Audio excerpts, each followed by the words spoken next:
Hello, ഇന്നത്തെ recipe ഒരു മണിപ്പുട്ടാണ്. രണ്ട് രീതിയിൽ ഞാനിവിടെ മണിപ്പുട്ട് ഉണ്ടാക്കുന്നുണ്ട്. അതിന് ഞാനിപ്പോൾ 2 കപ്പ് അരിപ്പൊടി എടുത്തിട്ടുണ്ട്. അതിലേക്ക് ആവശ്യത്തിനുള്ള വെള്ളം തിളപ്പിച്ച് ഉപ്പ് ഇട്ട് വെച്ചിട്ടുണ്ട്. അത് നമ്മൾ ഇതിലേക്ക് ഒഴിച്ച് നന്നായിട്ട് ഇടിയപ്പത്തിൻ്റെ പരുവത്തിന് നമ്മളിത് കുഴച്ചെടുക്കണം.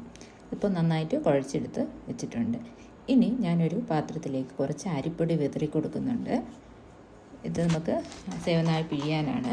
നമ്മൾ ഈ ഇടിയപ്പത്തിൻ്റെ ഈ അച്ചാണ് ഞാൻ എടുത്തിരിക്കുന്നത്. ഇതിലേക്ക് നമ്മൾ മാവ് നിറച്ച് നമ്മൾ ഇതിലേക്ക് പ്രസ് ചെയ്ത് പിഴിഞ്ഞ് ഒഴിക്കുന്നുണ്ട്. ഇതുപോലെ ഇടിയപ്പത്തിൻ്റെ ഇതിൽ ജസ്റ്റ് ഒന്ന് ഒഴിച്ച് അതിൻ്റെ മുകളിൽ കുറച്ച് അരിപ്പൊടിയും കൂടി ഇട്ട് കൈ കൊണ്ട് ജസ്റ്റ് ഒന്ന് ചിക്കി എടുത്താൽ ഇത് മുറിഞ്ഞ് നമുക്ക് കിട്ടും. ഇതൊരു മെത്തേഡാണ്. അങ്ങനെ നമ്മളിത് ഓരോ പ്രാവശ്യം മാറ്റി വയ്ക്കണം. ഇന്ന് നമുക്ക് പുട്ടുകുറ്റിയിലേക്ക് കുറച്ച് തേങ്ങ ഇട്ടിട്ട് ഇത് കുറച്ച് ഇട്ട് ആവി കയറ്റിയെടുത്താൽ മണിപ്പുട്ട് റെഡിയാവും. ഇനി അടുത്ത മെത്തേഡ് കാണിക്കാൻ പോവുകയാണ്. ഇതിലേക്ക് പുട്ടുകുറ്റിയിലേക്ക് കുറച്ച് തേങ്ങ ഇടുന്നു.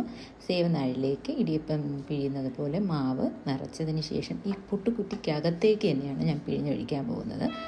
കുറച്ചൊഴിക്കുക, ജസ്റ്റ് ആ പുട്ടുകുറ്റിയും തട്ടിക്കൊടുക്കുക, അപ്പോൾ മാവ് താഴോട്ട് പോവും. ജസ്റ്റ് ഇത് കട്ട് ചെയ്യുക, തേങ്ങ ഇടുക. അങ്ങനെ നമുക്കിതും ആവിയേറ്റി പെട്ടെന്ന് ഈസി ആയിട്ട് എടുക്കാം. അപ്പോൾ എല്ലാവരും ഒന്ന് ട്രൈ ചെയ്ത് നോക്കിയിട്ട് അഭിപ്രായം പറയണം. Thank you.